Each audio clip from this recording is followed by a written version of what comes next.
So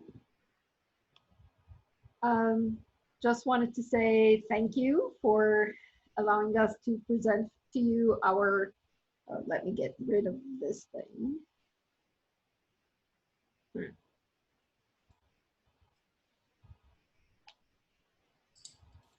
Okay, so yeah, so thank you for allowing us to come in and talk to you about BKF Engineers and about how to be branded as an engineer, and a little bit we'll give you a little bit about our backgrounds, what the company does, and then go into the branding and what to do and how to do it and all that.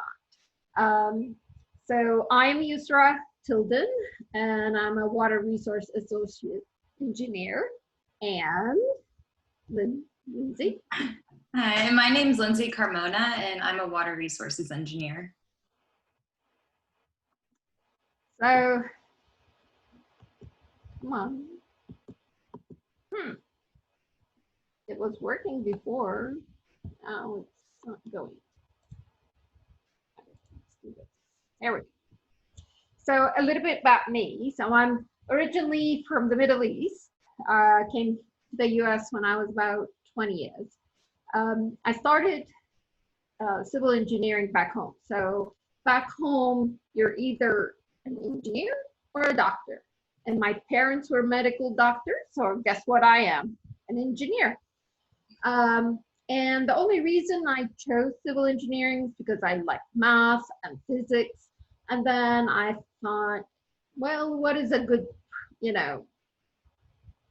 engineering that has that? And my cousin, who was, she was in civil engineering, and she's 3 years older, and I talked to her about the classes and all that, and I'm like, I like that, I could do that. And that's how I ended up in civil engineering. So as you could see, it's like all these steps that led to where I am is actually like forks in the road, and every time you take a fork, you go a different direction.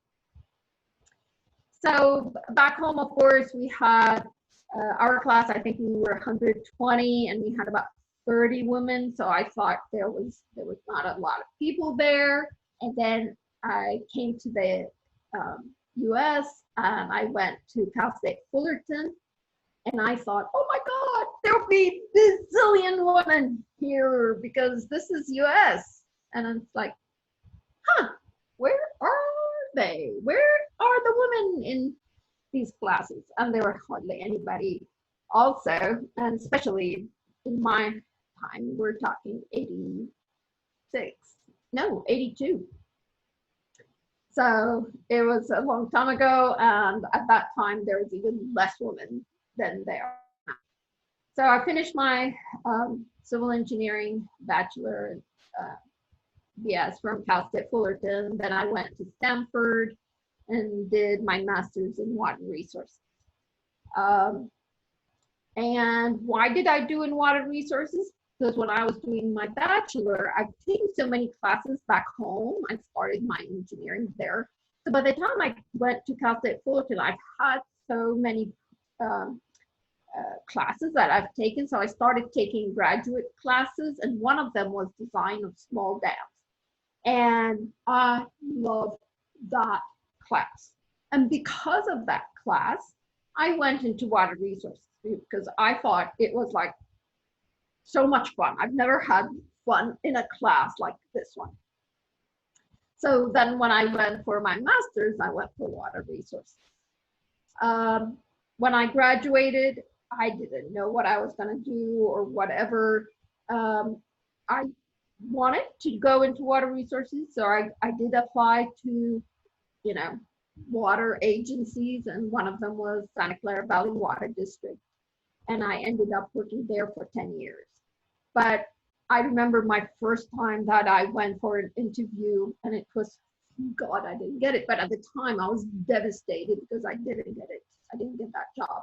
But it was for foundations for some communication, whatever. And it was just so not what I would have liked to do now that I think about it.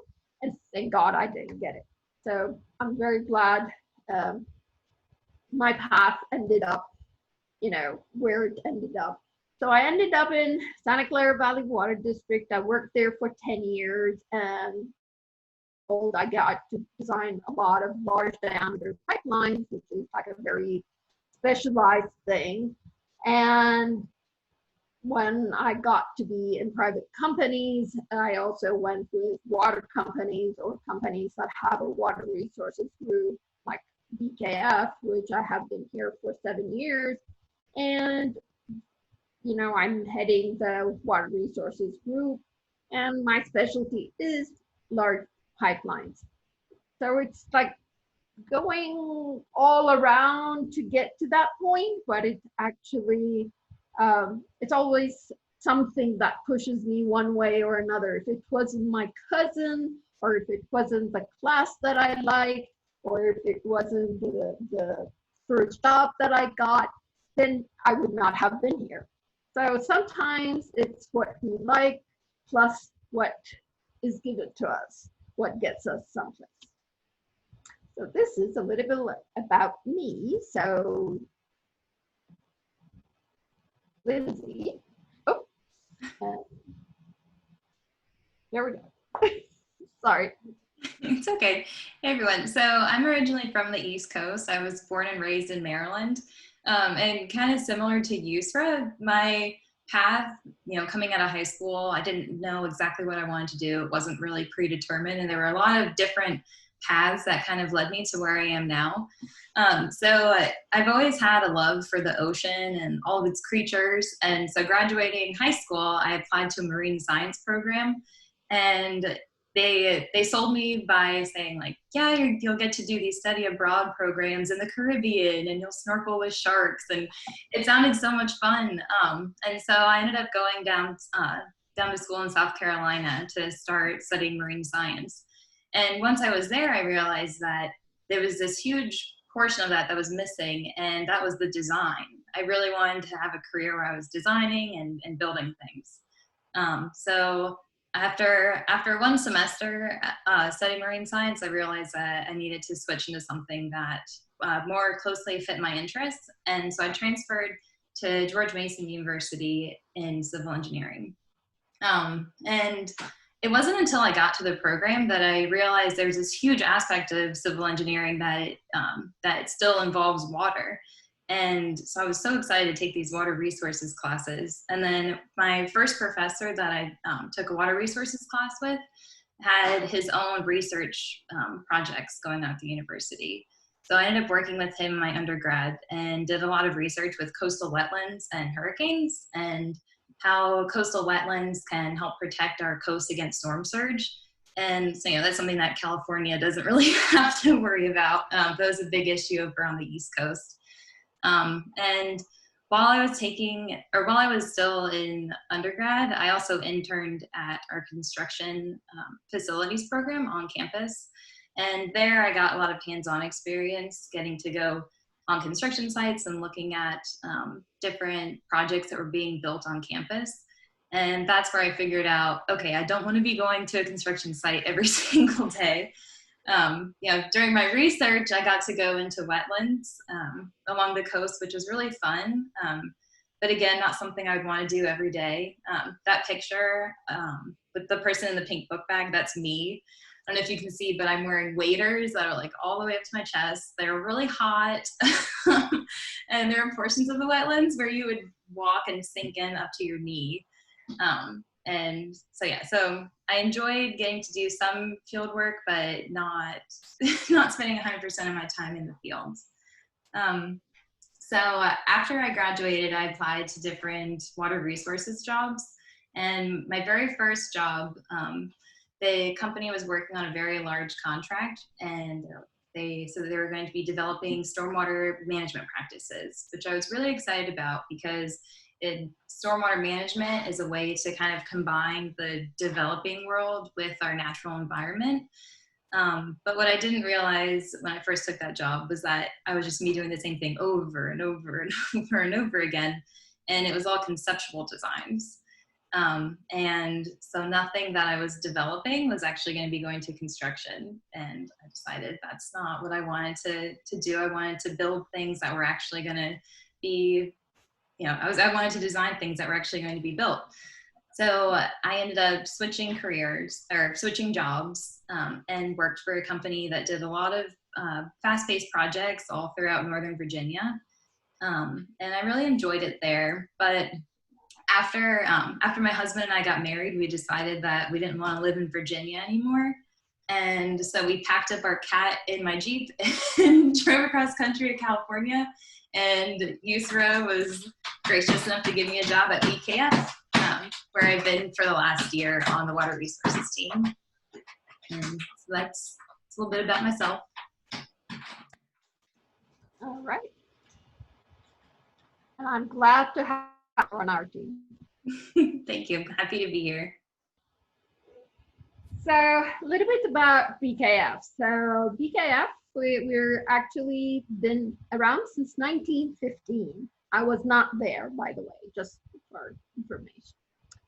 And so we just celebrated 105 years. We're about 460 employees right now. We have 15 offices, and of those 460 employees, we have 160 that are registered engineers, and surveyors. So we have, you see that most of our offices are all within Northern California. We have a few of them that are, one in San Diego, one in Newport Beach, and which one is this one? San Luis Obispo, we just opened, and Salinas, but everything else is basically in this area. So let's look at what kind of work do we do? We're mostly civil engineers and surveyors. We have one mechanical engineer because we do pump stations, so that becomes important to have mechanical engineers. We do a lot of planning, land development, and we do a lot of transportation. We are the water resource group. Lindsay and I both are in the water resource group. We do sustainability, construction management, and our survey group also does utility locating. So you probably have seen some of BKF projects. Have you driven on Highway 101? I bet you have. Well, guess what? We've done a lot of bits and parts of 101. Right now, we're working on in Petaluma area. So you'll see that the 101 gets there, and you'll see the cones and everything else. That's because we're doing work there. I worked on that project where we relocated utilities underneath Highway 101. So again, large diameter pipelines and stuff like that. Santana Row. Have you gone to Santana Row? I bet you have. And we did a lot of the civil there, civil work and site work and utilities, and we still, the last portions of it, we've been still doing that. Facebook, or Samsung, Yahoo, Google, Apple, all of them, we've done work on their campuses. So it's like, I feel we're part of your life more than you ever know. If you've gone to Treasure Island in San Francisco, we're doing all the developments on Treasure Island, Yerba Buena, Park Merced, Hunters Point, all these big new developments in San Francisco. We are the civil on it, and we are helping them get their grading and drainage and utilities and everything else. We also do a lot of work with the VTA for their light rail and the high-speed rail. That's bridge that we worked on also in Long Beach. So we're all over the map, and you probably have know of our projects. You just didn't know it was a BKF project. And we have worked in York. Whoops, what happened? I was trying to get rid of this thing. We also have worked in Santa Clara University and a lot of other campuses like Stanford and San Jose State and all these universities and schools. We've done a lot of work. I checked, and just, you know, in our on our system, I see that we have worked there since early 2000s on Santa Clara University. We've done your, you know, some utilities. We've done the library. We did some master planning for the Henna Gardens. There was some parking study. We recycled water. We did sewer line. Worked on your Heffy Bergen Hall. I probably am ruining the name of the that place. Solar house, STEM building. We also did some surveys, so we staked 2 soccer fields.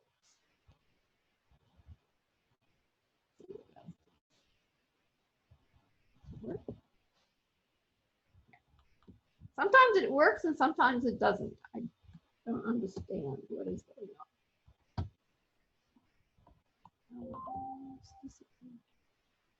Sorry.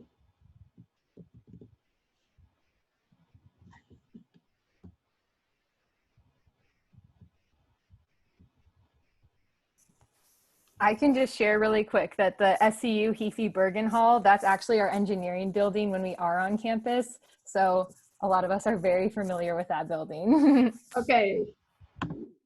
Oh. So you probably know our projects very well then. Here we go. Okay, so a little bit about our water resources group. So what do? We do projects from planning through design, and then we take it all the way to construction so that Lindsay will feel better that it's not all theoretical. And we do everything from water, recycled water, sewer, storm, any kind of infrastructure, you know, pump stations, water tanks. We do a lot of modeling, hydraulics and hydrology modeling. We do levee design, flood control, stream restoration, sustainable design. So it's all over the gamut. You could see pictures over here on the left.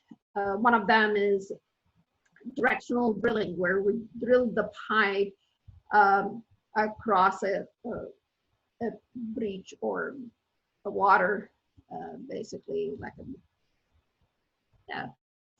a sluice. So we directly bored the pipe underneath that. A big pump station is on the second picture, and then that pipeline is a water line in a bridge.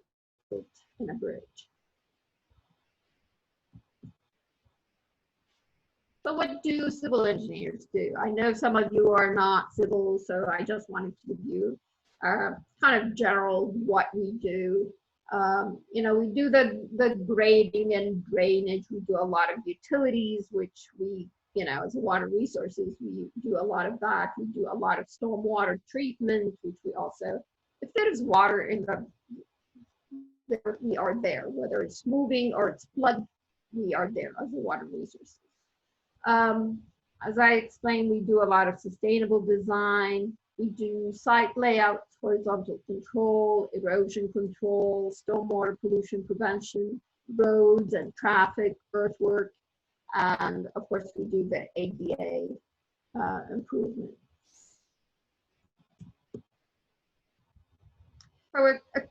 I feel we work with a lot of different entities.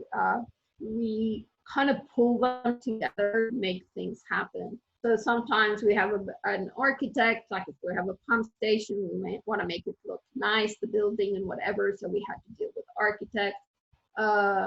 And then we have a geotech, because any of our projects, we need to find out what the soils are and the parameters for our design. We might have some landscaping architect if we have irrigation or landscaping around the site and where our utilities are in respect to the landscape. We have mechanical and plumbing and electrical, the MEPs as we call them, to help us in like a lot of our pump station designs. We also have structural, because a lot of our designs have, you know, walls and piles or piers and stuff like that, or they're on a bridge and all that. And that's when we need our structural to come in and help us design the structures around our utilities. And then of course we have to deal with contractors when we are doing construction. So civil pulls it all together, and I feel we're pretty good project managers from that aspect. So what does that mean? What, when we do all that? Well, breaking it down, we put a list of tasks. We manage, you know, make it to small deliverables all along. We work with a team. It takes a lot of paperwork, and now, thank God, it's all, you know, at least electronic one. There's a lot of site visits, a lot of thinking outside the box and problem solving.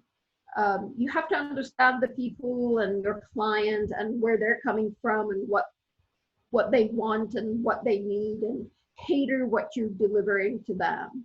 Figuring out how to push and pull to get things going. Dealing with a lot of things to make things happen. And being able to work with others and making your boss job easier. Actually, the better you make your boss feel good, the more they think that you're doing a good job. So one job, for instance, that I have worked on, which was really interesting, just an example of what it took. So this is for City of San Francisco. City of San Francisco is building the central subway there. If you live in San Francisco, you probably have cursed me at some point because of all the traffic that we cause. So they are building the central subway on 4th Avenue, and we had to move all the utilities from underneath where the light rail was coming, or the subway was coming. So we relocated a 36-inch ductile iron pipe, sanitary sewer, forced main, and a 48-inch reinforced concrete pipe, which was a gravity one. And then there's the biggest one was a 78-inch. In the good old days in San Francisco, they built their pipelines with bricks. Now, I have seen the plans for this, or inspection of this pipe, when it was inspected after the 1906 earthquake, to see if it is okay. So someone walked it through, and they have the plans and they have their notes on it, and I was able to have it. They had it on microfiche, so they printed it for us. It was real fun to see something like that. So they built it all in with bricks, or I mean, half of it in concrete and half of it in bricks. As you can see, the top half is all bricks. And then, so we have, the bricks can't take a lot of load, especially even if it is, you know, the light rail, which is light compared to like a regular train, but it's still, we needed to go and change it. So we removed that portion, the top part, and then we built a concrete top for it. And you can see where they're pouring concrete on the left-hand side, and then putting the forms and all that on the right-hand side.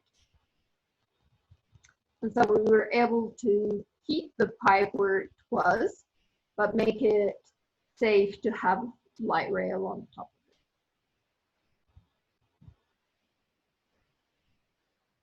it. So this is just a little bit about the company and now we want to talk a little bit about how do you brand yourself? How do you make yourself stand out from everybody else?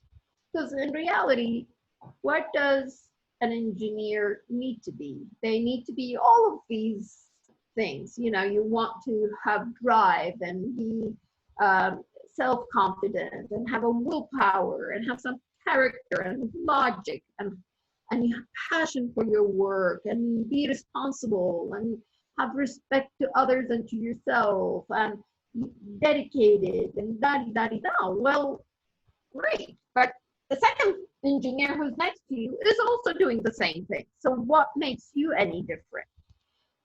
And I have found that for me, for example, how I ended up with large diameter pipeline as my specialty is all these other steps that got me there. It's not because I one day opened my eyes and said, you know, oh my God, today I'm gonna be large diameter pipeline engineer.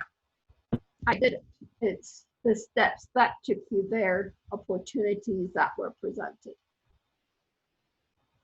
So let's talk about some common misconceptions.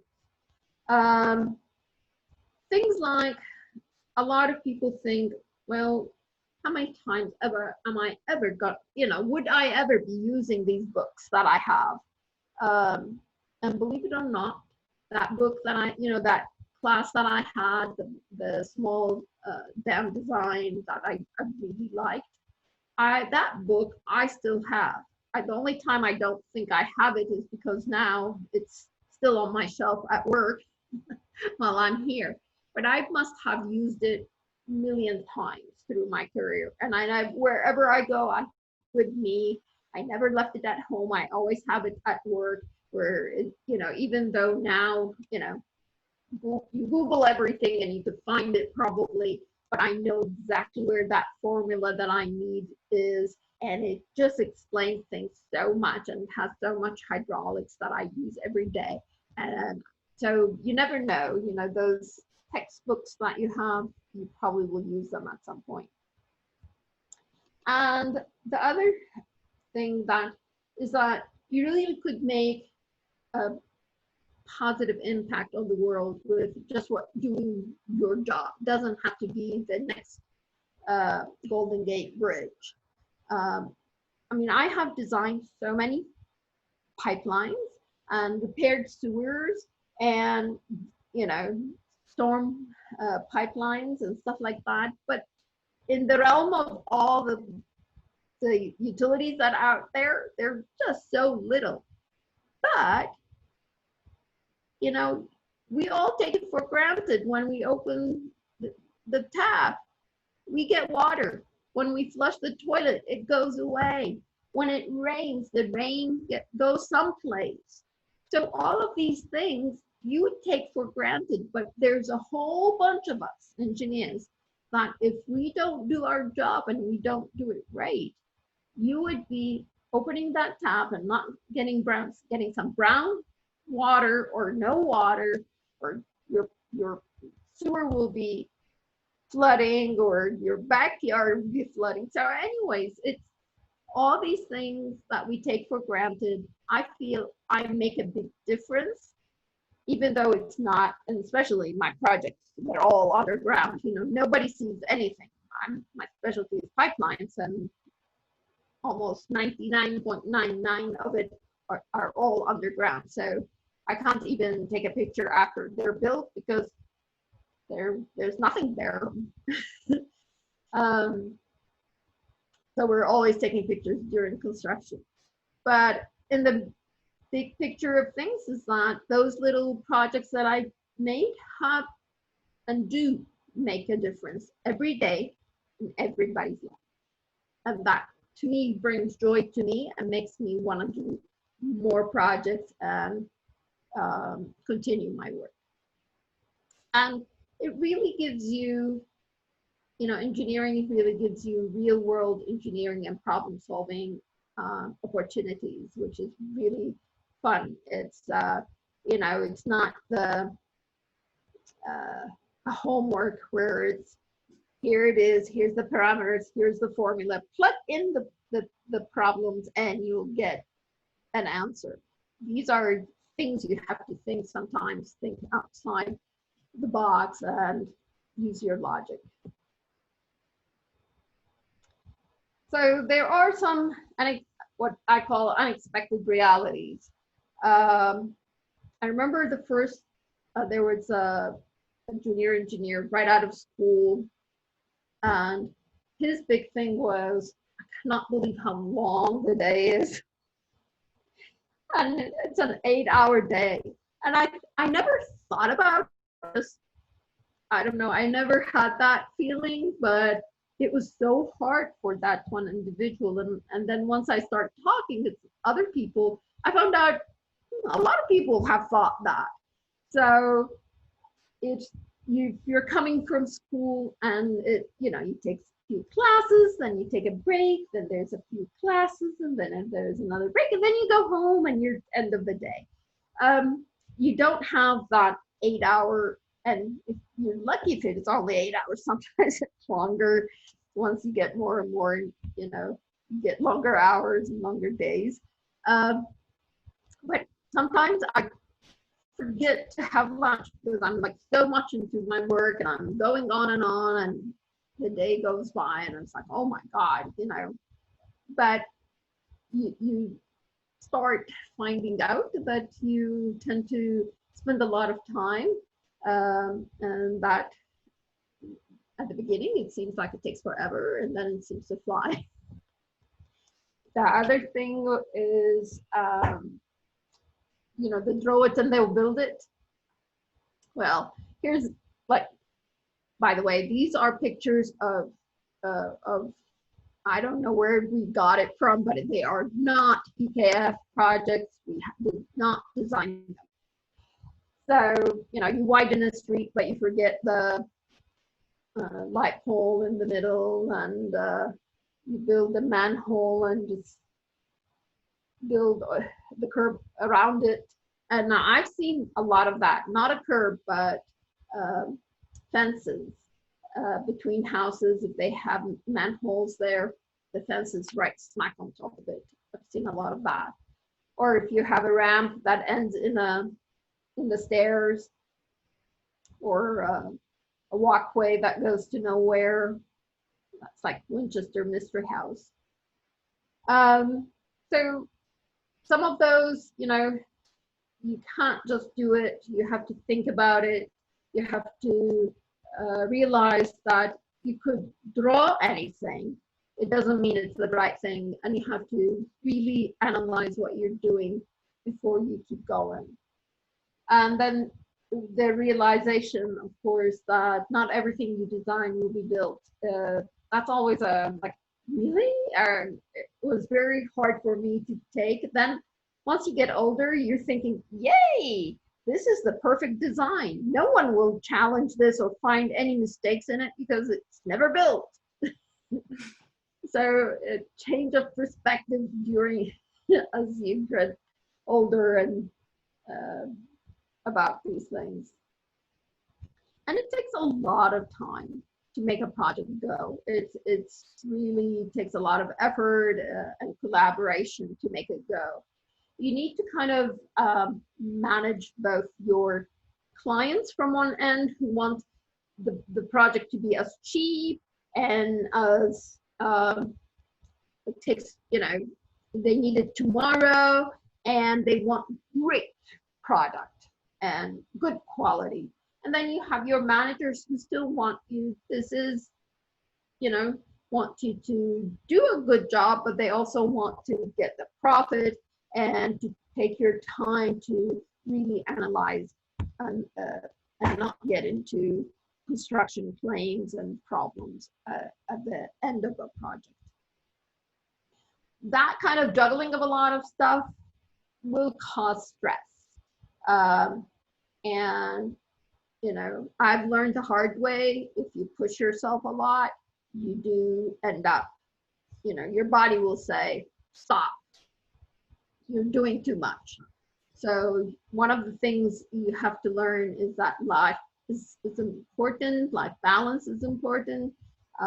Yeah, you could work hard, you could put your, you know, 45 hours a week or 50 hours a week, but take a break, take vacations, spend time with family and friends and have fun. And I love dancing, so I used to go dancing every week. The good old days, when they let us out. Anyways, basically be your own cheerleader and have fun, bottom line. And there's always those surprising rewards for all this hard work that you do. And you could see your project, unless you're a pipeline engineer like me and they're all buried, you will gain a lot of information about how things work, about projects and teams and jurisdictions and regulations. Push yourself to bring in your unique perspective and strengths, because it's very valuable. And your job helps the project go along. So whatever you be working on, it makes a big difference. So a little bit of advice: be yourself. Find something that you really love. Like I found, like I like water resources, and then how it took me, and the class I liked, or something. It's just maybe one little thing, and then you see that other things will come in and go along with it. Work hard, but be brave and speak up and think outside the box and ask questions, ask for help, and help others, and be honest about it if you don't know something. One of the things that I found very useful, that I don't consider myself like I'm super smart, but what I am is very resourceful. Everywhere I go and wherever company I go to, I ask, you know, I find out where their resources are, what their strategic plan is, find out where, you know, and I guess a lot of people will say I'm very funny and cheerful, and I get along with a lot of people, so I end up knowing a lot of people. So I might not have the answer, but I usually could find you the answer. And that is I would say it's one of my strengths. So people tend to come to me and ask me about a lot of stuff that I have no idea. I'm not afraid to say I'm being honest about it. I don't know, but let me see if I could help you. Because I know a lot of people and a lot of connections, you end up knowing people and getting to know who knows the answer. So, and it happened on every company that I've gone to. Even when I was with the Santa Clara Valley Water District, which I was like, you know, very junior and didn't have a lot of years and all that. Every time somebody calls at the front desk about something, they end up calling me, and I'm like, why are you calling me? I'm a junior engineer. I don't know much, but sure enough, I'll go and talk to my supervisor, talk to this person, and find a solution to that, or someone to help them. So people matter. Really, people do matter. So have fun, have connections, go to, you know, that if it's the SWE, if it is for us, for engineer, you know, civil engineers, ASCE or APWA, which is the Public Work Association, a lot of all these different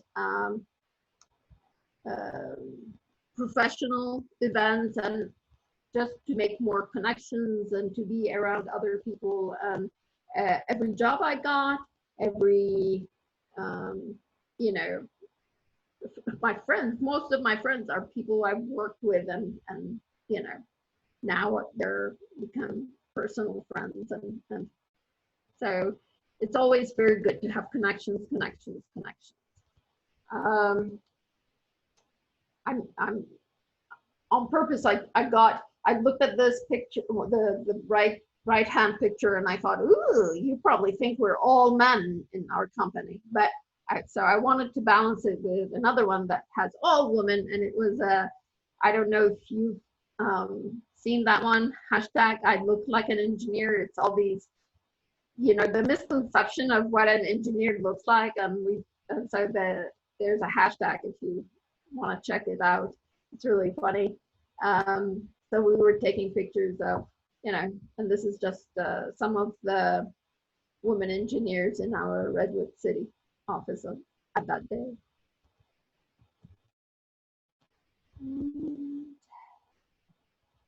So choosing a career path or going someplace, I would say find your passion, find something you really like, find a class you like, find a company you like. It's important to know the culture of your company, the company before you go there. Look on their website, understand them, and, you know, find a place to start your branding and finding your niche.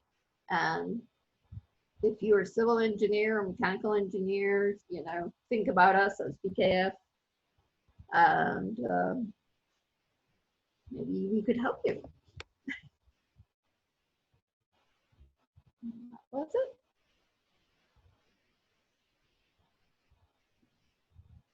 Thank you so much, Yousra, for that great presentation.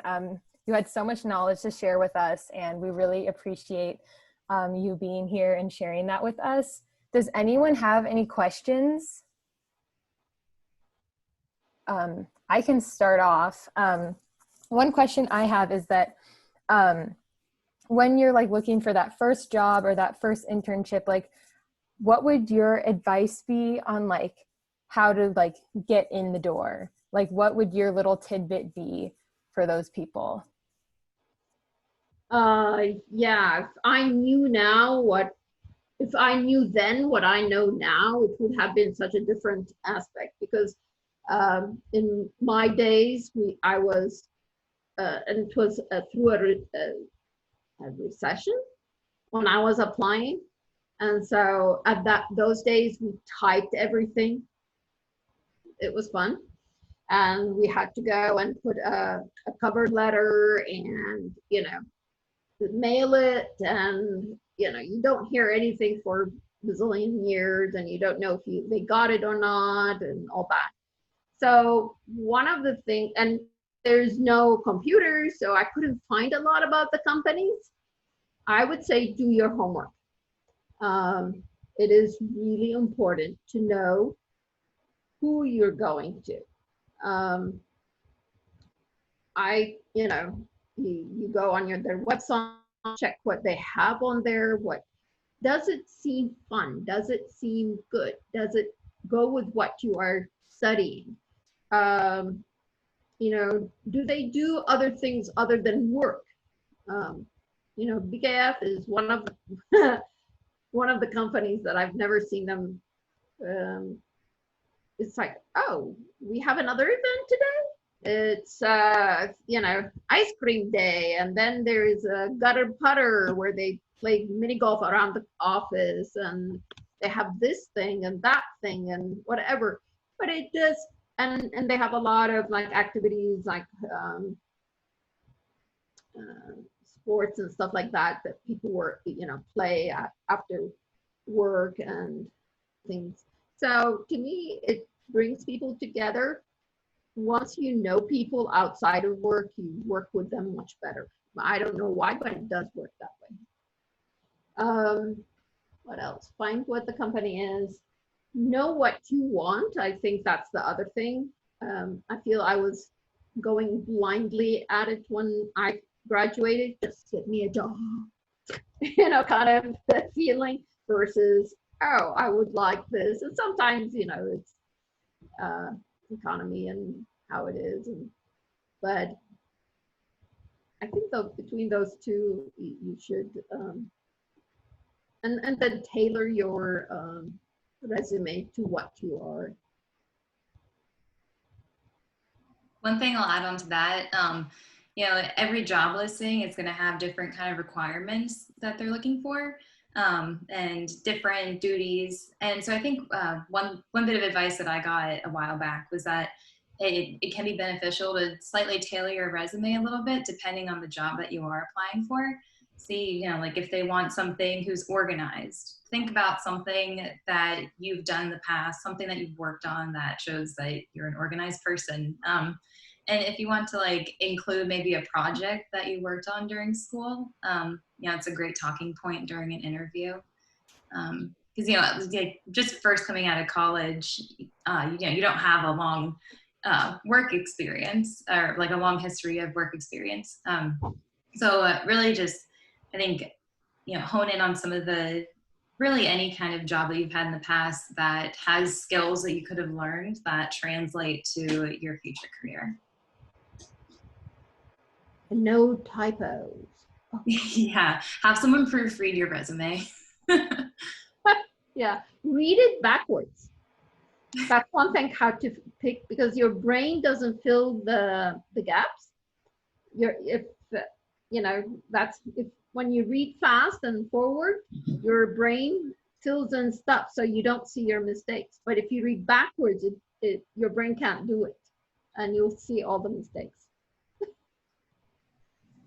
I have another question. I'm wondering, how much influence do you have over kind of the projects that your team gets to choose to work on? And how can you kind of tailor that to your interests once you've found a company that you know that you're happy working with? So when you first start, I don't think you have much. But if you're going into a department that is working with kind of work that you like, hopefully every job that they have you would like, and you don't have to but I would say when you start, I wouldn't limit myself to one thing or another. I would try everything. And to me, that's when you go, I like this better than this. If you don't try it, you'll never know. I knew that I liked water resources in general, but I worked on pump stations and I thought, no, not me. I worked on modeling and I thought, not me. Now, other people do it and they love it. It was just not for me.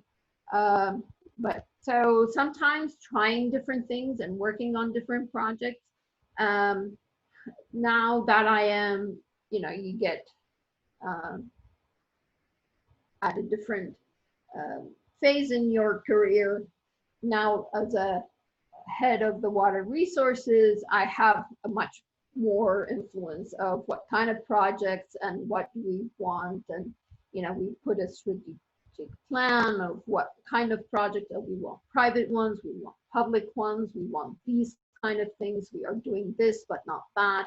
And sometimes it really boils down to what the company also, what they're striving, what markets are available. I do always ask the people who work for me what they like to work, because after a while you tend to like something more than others. And so I would always encourage people to speak up and say, you know what, I'm getting tired of this. I've been doing it, but I don't like it. Can I do something else? Can I help with something else? Speak up. The people want you to do your best. Doing the same, like, Lindsay was saying, doing the same thing for a long time doesn't give you experience. I've had people who have 10 years of a 1 year experience, but they work and they like it, they don't mind. But, I'll say always speak up when you don't see you fitting or you want to try new things. And people tend to, because they want you to succeed. So I don't know, Lindsay, if you want to add to this. Yeah, so yeah, definitely, like when you're starting off, you're not going to have a say on what kind of projects your company is taking on. So I'd say, like, during your interview process, really get like a good feel for the kind of projects that team works on. And if you find yourself in a position where the work that's coming in doesn't align with your interests, and when you're first starting out, like Yousra said, it's good to get as much experiences as you can. So don't be afraid to switch to a different career.